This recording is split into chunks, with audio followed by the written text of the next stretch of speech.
வயசான சுந்தரியே மன்மதன் மந்திரியே தாம்பத்திய பாடத்திலே PhD முடிச்சவளே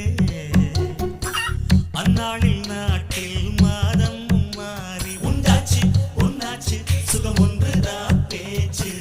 இந்நாளில் மனிதனுக்கு சொத்துக்கு வழி இல்லையே உக்காந்து காதலிக்க யாருக்கும் பொழுதில்லையே ஊர்கதை பேச நேரங்கள் இருக்கு பொண்டாட்டி சேராம ஒரு வாழ்க்கையும் எதுக்கு கொக்கு செய்வ கொக்கு ஒரு கெண்ட மீனை கண்டு வேறதான் முடிச்சிருச்சா மீனு மேல கண்ணு